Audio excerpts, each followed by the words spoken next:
Welcome back. We're discussing industrial hand injuries, and you can call in now with any of your questions on this topic. The number to call is 0808-054-2233. That's 0808-054-2233. And you can always tweet at CTV_Mary A. Are there any exercises that one can do to strengthen their hands even before any injury occurs? I wouldn't say it's exercises rather than preventive measures. I mean, people, they're causal factors for hand injuries, and one of the greatest problems in the country with industrial hand injuries is poor training. So you get people not knowing how to use the equipment, the machines, or the inherent danger in it. Then you find situations where people are just, especially this happens with a lot of workers, factory workers that are casualized, who don't know their rights. They don't have the proper training. They don't have the personal protective equipment, which is the PPE. They have PPE for industrial work? They should have PPE, so that even when you do get machine malfunctioning, you don't get, the extent of the injury. So when we talk about PPEs, are we talking gloves now, since we're talking about the hands? It could be gloves. It depends on where you work. For myself, where I work in the hospital, so I need to be provided with a pair of gloves, boots, if I'm going to step on blood and things like that. Slippery surfaces have to be properly guarded. Okay, that's true. A slippery surface could lead to a hand injury. So you can have a fall. So the boots are just as important as the gloves. So your aprons, I'm looking at it from those of us who are health workers. When the factory is much more difficult, it's much more intricate. Hard hats. Some people need goggles where they work. We work in a grinding, where a factory or a manufacturing sector where you do a lot of grinding. You need gloves, face mask in polluted environments, even you can even go as guarding your whole face, especially work where there's exposure to chemicals. And then people who work in with electrical machines also have to be appropriately protected because with insulated material. We're having a call coming in. Hello, Silas? Sila. Hello. Hello, what's your question? Hello. Hello, I can hear you. Go on with your question. Okay, I just want to ask the doctor. Do turn down the volume of your TV set. Turn down the volume of your TV set. So yes, I want to ask the doctor. One sprains one's hand. What can one do? You need to turn down the volume of your set so that we can hear you better. Go on and turn it down. If one sprains one's... Go ahead. Did you hear the question? Not quite.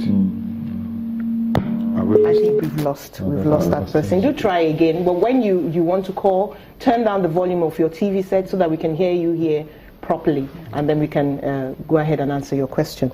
So you were talking about protective. I was just talking about the prevention, and I think a lot of it is pure awareness about things to do to prevent those injuries. As stakeholders, we've been trying to do education. There's even an upcoming workshop on occupational injuries, trying to sensitize the public, the industrial workers. And this will happen at Igbobi. This is happening in 2 weeks' time, on the 21st to the 23rd of September. So we're bringing seasoned experts to talk on various aspects, such as the legal right, protecting your hands, your rights as an industrial worker. We're getting all the seasoned people to talk about the early management of these common injuries that you can get, so that when they do happen, you know where to go to get prompt attention, to get good outcome, and then return to Are you work. saying that some of these rights are not already known to the workers? You'd be surprised that a lot of people are not aware.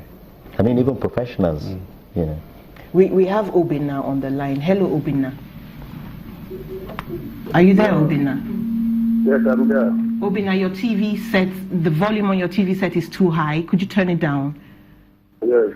Okay, go ahead with your question. Yeah, yes, I want to ask,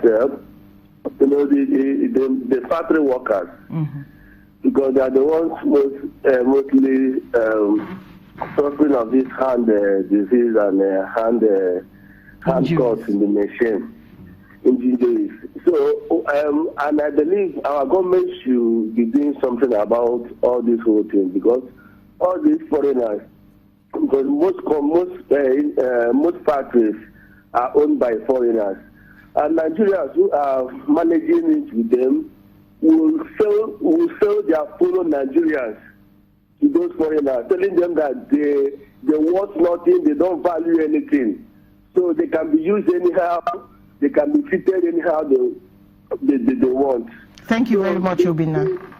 Thank you, Obinna. We will address that. How does this fit into this law, Employers Act? So the Employers Act, there's a new act that took effect from 2010. We used to have the old Work Compensation Act, which was from 1961, 2010. That's changed.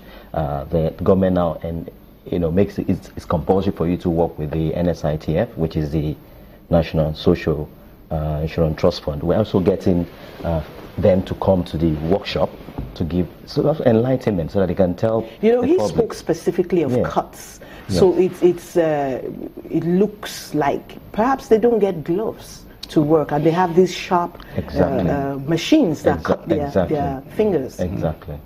So if you had something that would prevent you from, even if you have a cut, it doesn't go through and through, then you minimize the extent of injury. It means that it can be treated faster, you can get back to work. But when workers are casualized, does this law cover them? Because lots of Nigerian industrial workers are casualized. So the word casualization already came out of it is cheaper and easier for employers to extort. So they don't get the amount of support that the worker who has his full right and they have to support throughout his period of injury would have. And that's been the challenge the hospital, all the hospitals. But is there provision in the law, there is an actual fact, for a reduction at least in the casualization rate of workers? There is, actually. So that they can get medical attention. There is, if you check the status, because Nigeria is not different from the status that the International Labour Organization works under. Okay, let's just take Ayo on the phone. Hello, Ayo. Hello, I'm calling from Abuja. Calling from Abuja. You need to turn down the volume of your TV set so we can hear you well. Okay, so what's your question, Ayo? My question is, if I have an injury in my hand, I know that is what you're doing is related to that. I some time ago had somebody to massage, and since then for more than a year, that the thumb finger has been paining me seriously. They don't let say they can't see anything. Are you talking about such things? I believe we are. Thank you very much, Ayo.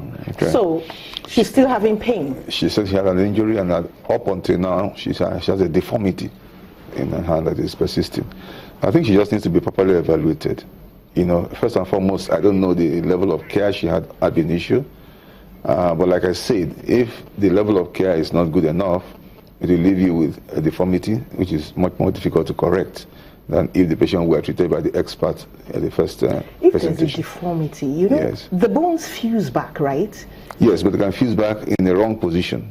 Does it have to be broken to redo? Yes, if it's a malunion that is fusing back in the wrong position, we need to fracture it all over again, set it properly, and then pin it in that proper position and give it some time to heal. So she probably did not have the right It's possible. I could be bone problem. It might be soft tissue contracture. It might not just bone, but even the soft tissues. If they are not sitting well at the time of healing, they will heal with the deformity. So that still needs to be revised by a process called soft tissue release. Yeah. Let's quickly take a break. When we come back, we'll be in our concluding moments on this. We'll take a short break and be back after now. Please stay with us.